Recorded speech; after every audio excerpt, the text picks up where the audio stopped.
Muito boa tarde, boa noite, como queiram. 6 da tarde ou da noite. Pontualmente, estamos de volta para mais uma edição do programa Win or Wall.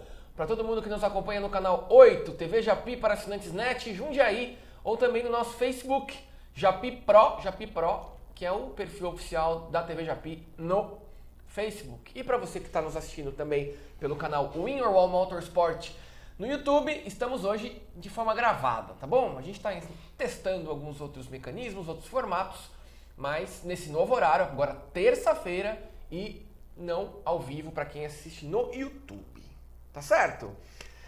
Por falar em adaptações, em mudanças, em loucuras, que foi esse final de semana, rapaz? Vamos começar falando da Fórmula 1, Luana, pode soltar aí, por favor?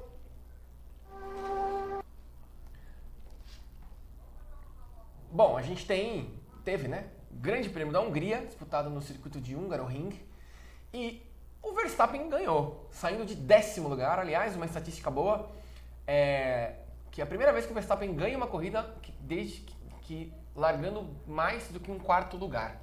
Todas as vezes ele sempre largou, às vezes que ele ganhou, ele largou em quarto ou melhor. E tem um piloto, que a gente vai falar daqui a pouco, que tem uma estatística pior ainda. O Vettel nunca ganhou uma corrida, sendo que ele não largou entre primeiro, segundo e terceiro. Na vida. Que coisa absurda. Enfim, tivemos a vitória do Max Verstappen da Red Bull, com o Lewis Hamilton em segundo, Russell em terceiro, né? Pódio duplo da Mercedes, Carlos Sainz em quarto, Sérgio Pérez em quinto, Charles Leclerc sexto, Lando Norris em sétimo, Fernando Alonso em oitavo, Esteban Ocon em nono e o Sebastian Vettel beliscando um pontinho com a Aston Martin no 10º lugar. William, como é que foi a corrida? Boa noite, Luciano. Boa noite para quem está acompanhando a gente aqui na TV Japi, no Win or Wall Motorsport. Olha, a corrida foi meio bagunçada, né? A gente esperava uma corrida um pouco travada e não foi bem isso que a gente viu. Foi surpreendente ver o Verstappen indo bem. Depois um décimo. Primeiro que no Qualify foi surpreendente o que aconteceu, né? O Russell em primeiro, o Verstappen, olha lá, o Verstappen em décimo. O quinto pódio seguido do Lewis Hamilton, mas o que chama mais atenção foram as estratégias com os pneus. A Alpine tinha testado o pneu duro, o pneu branco, e a Ferrari teve o gap para poder acompanhar e analisar como estava o desempenho da Alpine. E se você pega a estatística para você ver, do ritmo de corrida mais rápido de cada equipe, a Alpine teve um ritmo de corrida pior do que a Aston Martin. A Ferrari teve como compilar os dados, teve como compilar as informações e acabou optando pelo pneu duro. A Red Bull foi mestre na estratégia, porque enquanto a Mercedes e a Ferrari estavam se marcando, a Red Bull foi lá, como quem não quer nada, passou na estratégia o Hamilton, passou na estratégia querendo ou não, o Leclerc e o Russell, tudo bem, foi na pista, mas o Russell ela passou na estratégia, então foi surpreendente o final. Sim, já que você falou de ritmo de corrida, escolhas dos pneus, a Ferrari acreditou a lambança do domingo, dizendo que os dados que eles tinham que garantiam que os pneus duros realmente seriam até competitivos para o instint final. Eles só esqueceram que eles estavam quase 15 graus abaixo de temperatura ambiente e da pista quando eles coletaram esses dados. Só. Agora, como uma equipe do tamanho da Ferrari, que é indiscutivelmente a equipe mais vitoriosa, mais tradicional, que tem os melhores números, que tem sequências... tudo bem, tem sequências de desastres na história? Tem, mas também tem sequências de vitórias. Sim. Então, assim, como é que ela conseguiu jogar fora, digamos assim, e não analisar histórico e não contar com o seu know-how histórico de estratégia, de qualquer tipo de competência, e não analisou isso? Assim, é uma pergunta retórica, até quero que você fale um pouco mais da corrida daqui a pouco. Deixa eu só perguntar pra Natália. Peraí que entrou, vamos lá. Natália Tavares, muito boa noite. Tivemos mais uma vitória da Red Bull, Natália. E aí, como é que você viu a corrida na Hungria?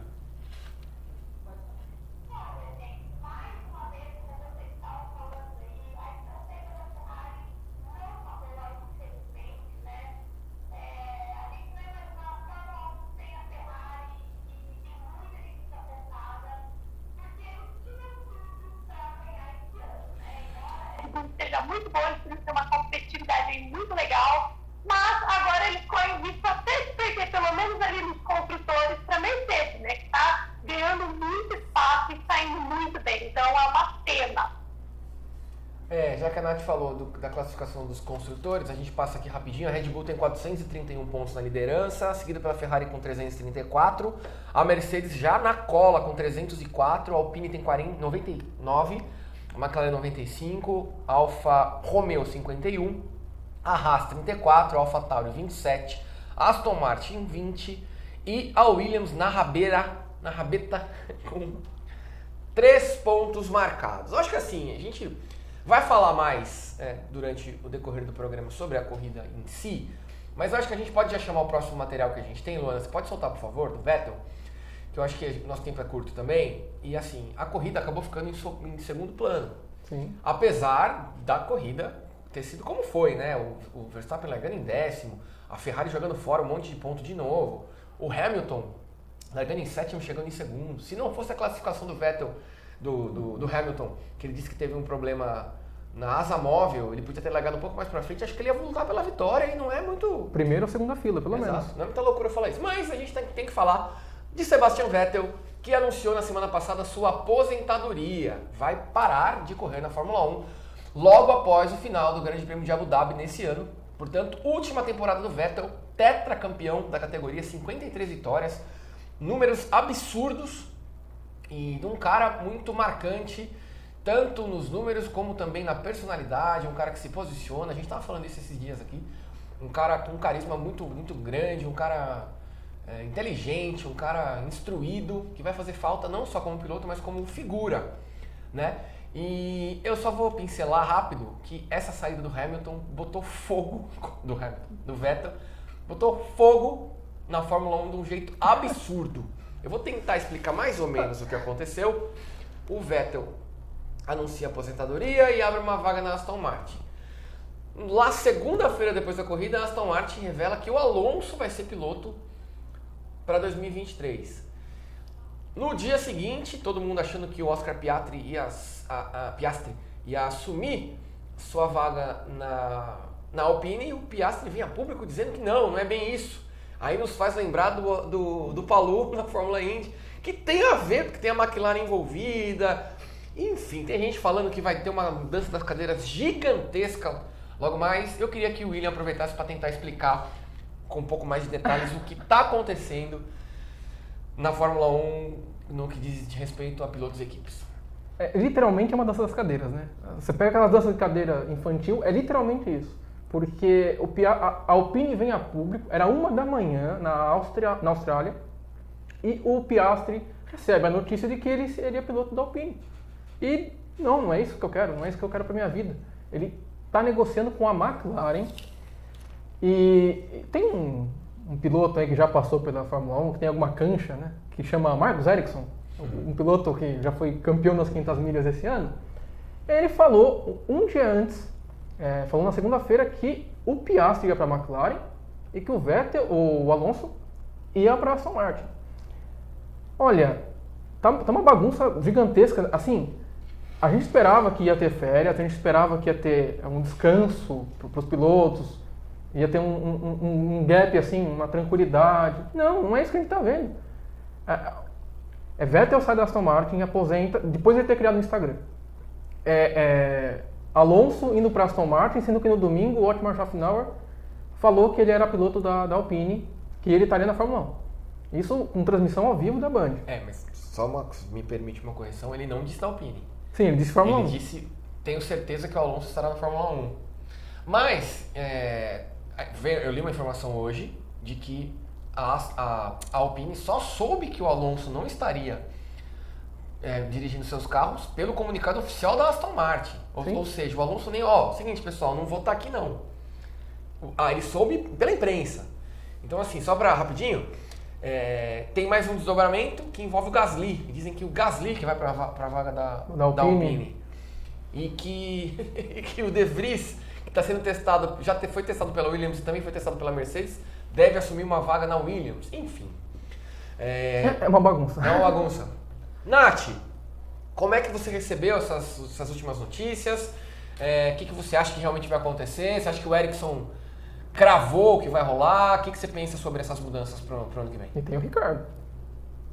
Olha, eu acho que está cada vez mais certo que o Daniel Ricciardo está correndo sério risco de sair da Fórmula 1. O Oscar Piastri aí realmente eu tenho disputado, então vamos ver aí que equipe que ele vai escolher, mas eu fico imaginando a vergonha da Alpine de estar postando uma coisa e depois o piloto está falando que ele nem sabe se ele realmente vai estar na Alpine, falando que ainda não tem contrato. E o Fernando Alonso, acho que ele vai ficar até 2060 se deixarem. Porque é uma pessoa que não quer sair. Eu acho que a Nath foi muito bem quando ela começou falando que o maior atingido é o Ricardo. Porque se o Piastri está negociando com a McLaren, está mais do que claro que a McLaren, se está negociando, e a McLaren já tem tantos pilotos que a gente falou esses dias aqui, obviamente que eles não vão contratar o Piastri para levar ele para a Fórmula Indy ou para a Fórmula E. Se tem negociação com o Piastri, é para a McLaren, então o senhor Daniel Ricciardo já pode se preparando e tem mais. Eu acho que agora as coisas começam a vazar e a gente já sabe do histórico do Alonso sem papa na língua, de 41 anos, ele não tem mais nada. Fez aniversário dia 29, né? Exato. Eu acho que não é de agora, isso já deve estar rolando há muito tempo, eles devem estar tentando segurar de alguma forma. O Ricardo já deve ter sido informado que não fica na Fórmula 1. Porque para ele colocar um comunicado oficial, olha, não acho que seja para fazer uma campanha para ficar. Eu acho que é já dizendo assim, já estou sendo avisado, já tentando cavar um lugar em alguma outra equipe que deve ser justamente a Haas. É o que o Marcos Ericsson disse. Bom, então levando, eu tô traçando que o Ericsson acertou em tudo. É um cara bem informado, acho que ele não ia soltar um palpite por soltar. Creio, campeão das 500 milhas de Indianápolis, acho que tá querendo, sei lá. Você é comentarista? Talvez, ou mostrar credibilidade, porque justamente como o Alonso também não tem... Porque esse mundo corporativo do automobilismo é muito isso, os caras não podem falar por contrato, esses caras não têm nada a perder, então eles falam e acabou.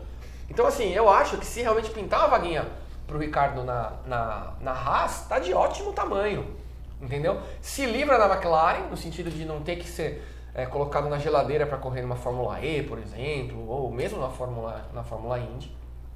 Arruma um lugar, digamos assim, eu acho que ele vai se equiparar à carreira do Vettel, eu acho.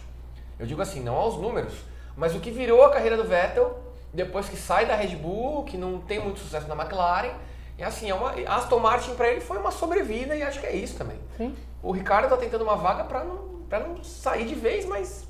é o que tem. Acho que, infelizmente, podemos decretar que o senhor Daniel Ricciardo nunca mais vai fazer nada na Fórmula 1. E dá para falar também que, já que a Alpine recebeu esse golpe do Piastri, por que não volta a negociar com a Renault, com a Alpine?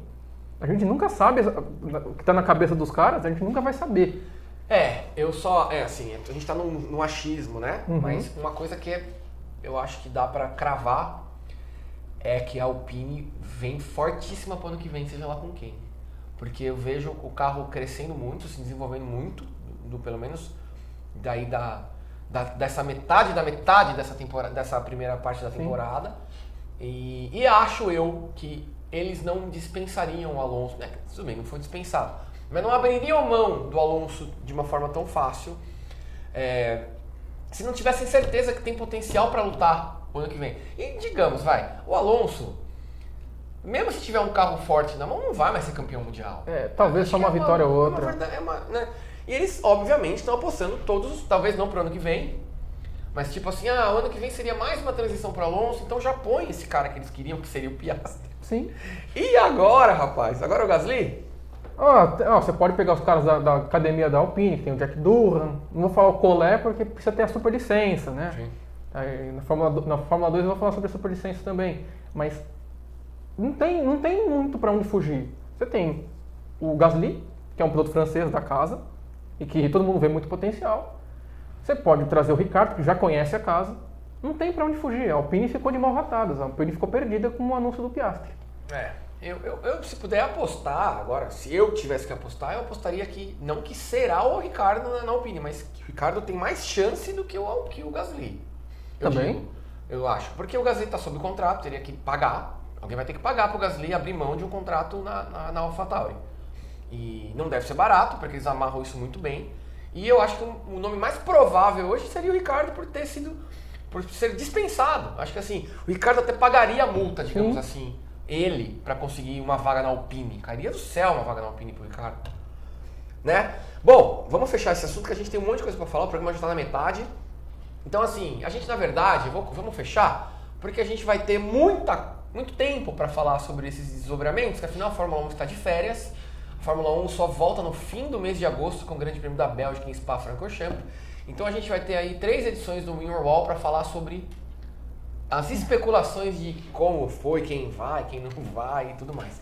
Eu só vou pedir para a Nath para ela fazer as considerações finais ainda sobre tanto final de semana, mudanças de equipe e uma perspectiva da temporada.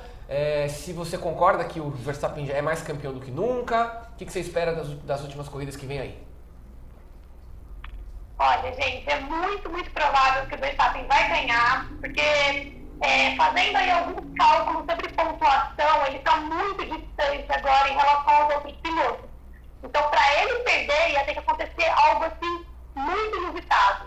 Ele ia ter que deixar de concluir várias corridas mais lindas mesmo. Então, assim, eu acredito que ele vai sim ser o campeão. E quanto aos pilotos, como que vai ser próximo ano ou nessa temporada, eu ainda não sei porquê. Se a gente for olhar, tem 6 vagas ainda de pilotos que não está certo, não tem o contrato renovado. Então, quem sabe a gente tem novos pilotos aí que vão ser confirmados para próximo ano. Mas esse ano eu acho que tem tudo para o Verstappen ganhar mesmo. Muito bem. Nath, muito obrigado por sua participação hoje. Você volta com a gente na próxima edição do Win or Wall, tá bom? Tá bom, gente. Tchau! Muito obrigado. Para saber mais sobre a Nath, mais trabalhos da Nath, só clicar o Win or Wall Motorsport no YouTube. Tem bastante coisa que a Nath prepara por lá. Também no Instagram, Win or Wall, tá? Tem outras coisas que a gente faz também, além dessa nossa live aqui, que para você que nos acompanha pela TV Japi. Antes de fechar a Fórmula 1, eu vou passar a palavra para o William, mas já que a Nath falou sobre os números, né? Na classificação de pilotos, temos o Max Verstappen com 258 pontos, 80 na frente do Charles Leclerc, que vem com 178, só 5 à frente à frente do Sérgio Pérez, com 173, Russell 158, Sainz 156 e o Hamilton 146. A briga é muito boa. Se eu puder apostar, independente de torcida, eu acho que a Mercedes termina na frente da Ferrari no campeonato de construtores ainda, eu acho. E acho que o Leclerc não vai ser nem vice-campeão, infelizmente. E é uma pena, porque teve a chance, várias chances, né? Pelo menos 6 corridas que a Ferrari podia ter chegado na frente da Red Bull, tanto por desempenho como por batidas, enfim, não conseguiu. Quer fechar sobre Fórmula 1? Mais alguma consideração? Só falar que, se você pega de novo a análise do ritmo de corrida das equipes, o Leclerc é quem tinha o melhor carro. Pelo menos 3 décimos na frente das Mercedes. A Ferrari comeu, não sei, a Ferrari bobeou total. E curioso é falar que o Iñaki Rueda, o engenheiro da Ferrari, ele vem desde 2015, quando ele acertou aquelas estratégias do Vettel lá na Malásia 2015, que ele ganhou com menos troca de pneu do que a Mercedes. E dessa vez está cometendo erros atrás de erros e não é de agora. 2021, por exemplo, a Ferrari cometeu o erro do Leclerc bater em Mônaco e um dia para consertar o carro e não consertou. A Ferrari, ela está perdida, está sim perdida, e eu vou repetir, quando a Red Bull erra, a Red Bull acaba capitalizando com os erros. Para fechar, a Red Bull, 10 minutos antes de começar a corrida, quando estava indo para o grid, pensou em estratégia de uma parada de pneu duro e desconsiderou totalmente, resolveu que iria para os macios e para os médios, porque a pista estava muito fria. Muito bem, a gente fala mais de Fórmula 1 nas próximas edições do Win or Wall. O assunto agora é Fórmula 2. Pode soltar, por favor, Luana. E aí, Will? O Drogovic viu a vantagem na liderança ser quase aniquilada, né? Sim, se no sábado a gente teve esperança, o Enzo Fittipaldi largou em segundo, assumiu a liderança e acabou freando um pouco além da conta, mas acabou em terceiro. Ali estava perfeito para os brasileiros, perfeito. Enzo Fittipaldi em terceiro, Drogovic em quarto, o Theo Pourchaire nem pontuou, o Logan Sargent também não pontuou. E o que a gente viu no domingo foi o contrário. O Drogovic acabando em nono e o Theo Pourchaire ganhando. A diferença foi para 21 pontos. Então a Porsche conseguiu descontar 23 do Drogovic. O Drogovic ainda está em primeiro, não tem mais tanta aquela vantagem, mas o que dá para falar de bom para a gente brasileiro é que o Enzo Fittipaldi agora está em quarto no campeonato, 100 pontos. E entre os 5 primeiros conseguem a superlicença, ou seja, tem o direito de disputar a Fórmula 1. Pelo menos os treinos, né? Não, sim, e assim, tem direito à vaga. Então, ó, você vê o Enzo Fittipaldi ali, se ele acabar até em quinto, ele pode sim galgar alguma posição numa Fórmula 1. Começa, o sobrenome Fittipaldi é interessante para os negócios, então começa a aparecer tudo bem, uma mas boa. Para mim parece muito contenção de dano só falar do Enzo. Tudo bem, é legal. Sim. Mas foi uma derrota, a gente infelizmente sai preocupado, porque a segunda prova principalmente fez a diferença do Drogovic na liderança cair muito. E quantas provas faltam? Quando é que Faltam 4 provas, tem Bélgica, tem Holanda, tem Itália e tem Abu Dhabi. Fórmula 2 e Fórmula 3 vão voltar na Bélgica. Por falar em Fórmula 3, também tivemos Fórmula 3 nesse final de semana. Vitória brasileira, né? Vitória brasileira. Caio Collet ganhou a primeira corrida. Foi excelente a corrida dele. Ele largando em quarto, ele passou a galera na chuva. Teve uma disputa fenomenal com o Franco Colapinto. Na chuva. Passou o Colapinto e o pódio assim foi totalmente aleatório. Brasil, Argentina e Índia. Na Fórmula 3 é um pódio que você costuma ver. E na segunda corrida ele acabou indo tão bem, pontuou, mas não foi tão bem. Teve um fato curioso, é que o Smoller ganhou. Ele corre pela bandeira neutra, bandeira branca, e o segundo colocado foi o Zen Maloney. O Zen Maloney é de Barbados. E o terceiro foi o Oliver Berman. E, inclusive, você vai ver aí nas imagens, eles chegaram um pelinho, como diz o Giafone. Então a Fórmula 3 foi muito legal, teve chuva, a galera parou, voltou. Então a Fórmula 3 também volta na Bélgica, foi muito bom. E o campeonato, 24 pontos entre o primeiro e o quinto colocado. Tá pegando fogo a Fórmula 3 e a Fórmula 2, a Fórmula 1 nem tanto. O brasileiro Caio Collet com 52 pontos em 8º lugar. Sim. Tivemos também Fórmula Indy no final de semana. Teve corrida pra caramba esse final de semana. A Fórmula Indy foi muito legal. Tivemos corrida no circuito misto de Indianápolis. Vitória do Alexander Rossi depois de não sei quantos mil dias sem vitória. Ganhou a vitória da Andretti. Ele que já está assinado com a... Adivinha com quem ele está assinado? Com a McLaren? A McLaren para 2023. A corrida foi bem legal, eu assisti. E o destaque é que o Marcus Ericsson perdeu a liderança do campeonato. Temos um novo líder agora, que é o senhor Will Power, que é um pilotaço neozelandês, australiano. Perdão, ele é australiano. O Will Power tá na Penske há muitos anos e, as imagens são lindas. E como eu disse, inclusive no final de semana passado em Iowa, que o evento americano sabe fazer, né? Ainda mais em Indianápolis. E o Hélio Castro Neves, mais ou menos, mais uma vez, está cumprindo tabela, né? Tinha uma possibilidade do Tony Kanaan assumir o carro do Palou na Ganassi. Esse é o Mário Andretti que pilota o carro de 2 lugares.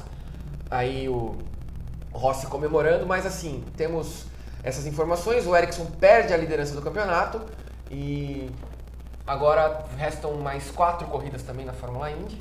A gente vai acompanhar tudo por aqui, é claro. E só lembrando, a Fórmula Indy termina mais cedo, tá? Meio de setembro a temporada já está acabando, diferente da Fórmula 1 que vai até quase dezembro. E foi até dezembro ano passado, só vai um pouco antes porque tem Copa do Mundo, deve ter rolado aí uma adaptaçãozinha. E olha, Luciano, olho no Christian Lindner. Ele começou na Fórmula 2, tem capacidade em circuitos mistos, então ele pode aparecer bem na Fórmula Indy. O Motorword foi bem também, a gente fez um resumo bem resumido hoje, porque nosso tempo está super curto. O programa já está acabando e a gente ainda tem que falar de uma outra corrida muito legal que aconteceu nesse final de semana. Pode rodar, por favor, Luana? Tivemos Stock Car em Interlagos e eu tive presente, cara. Eu ganhei um ingresso do meu brother, do Israel Presente. Quase R$4 de gasolina. Tava nem aí. Pode dizer, cara, foi um evento muito legal, cara. Foi muito legal. Que muita gente, o circuito estava lotado, o templo do automobilismo brasileiro em Interlagos. A gente teve uma corrida dos campeões simbólica antes, com o Paulo Gomes, o Ingo Hoffmann e também o Chico Serra. Eles correram, o ronco do Zopalão antigo, são a coisa mais linda do mundo. Tivemos também Fórmula 4, é bem legal, a Fórmula 4, essa é a corrida dos campeões. Ó. Esses são os Stock Car de raiz mesmo, né? Os das primeiras temporadas. A Stock Car corre no Brasil desde 1979 e tem o Ingo Hoffmann como o maior campeão da história com 12 títulos, o alemão. Enfim, falando mais especificamente da prova principal, a Stock Car Series, né?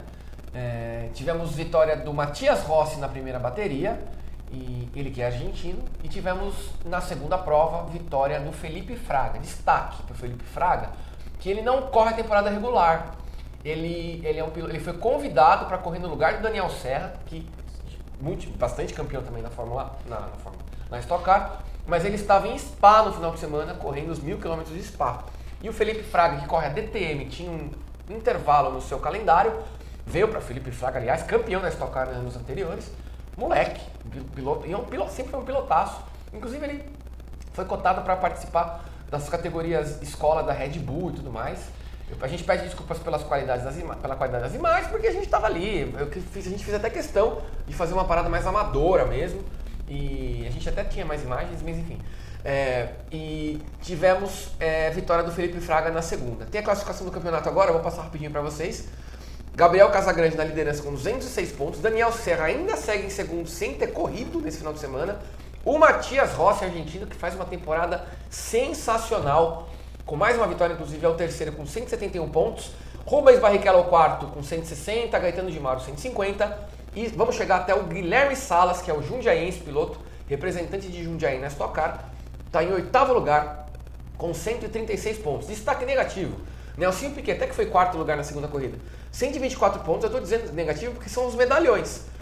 Nelsinho Piquet é o 11º com 124. Estou procurando aqui, ó. Tony Kanaan é o 21º com 70. O Felipe Massa é o 22º com 66. Empatado com o Kaká Bueno, multicampeão também, que também tem 66 pontos, na 23ª colocação, o que demonstra a competitividade da Stock Car, com mais de 30 pilotos. Evento muito bem organizado, muito acesso bom, não pegamos trânsito para chegar nem para sair, estava cheio. Várias empresas investindo no lugar com merchan, com premiação e tudo mais. O evento foi muito legal e depois ainda tinha mais uma... A gente foi embora antes da Pro Series, que ia correr 4 horas da tarde. Mas muito legal, um evento grande com várias corridas para a família e abrindo o templo do automobilismo nacional, que é Interlagos, para você ir lá com preços acessíveis e tudo mais. Fechamos? Fechamos. Essa corrida de Interlagos teve a Fórmula 4 e é bom que a base brasileira vai surgindo, né? É bom... A base vem como? A base vem forte, amigo. Muito bem, pessoal, ficamos por aqui com mais uma edição do programa Win or Wall, para você que nos acompanha aqui na tela da TV Japi para assinantes NET, canal 8, ou também no Facebook, ou principalmente nos nossos canais na internet, Win or Wall no Instagram, ou Win or Wall Motorsport no YouTube. Ficamos por aqui, a gente sempre fala muito de automobilismo, meu nome é Luciano Frazani, William Piatti, participação também da Natália Tavares, e trabalhos técnicos da Larissa Aparecida e também da Luana Navarro. Ficamos por aqui. Até a próxima. Muito obrigado. Valeu. Valeu.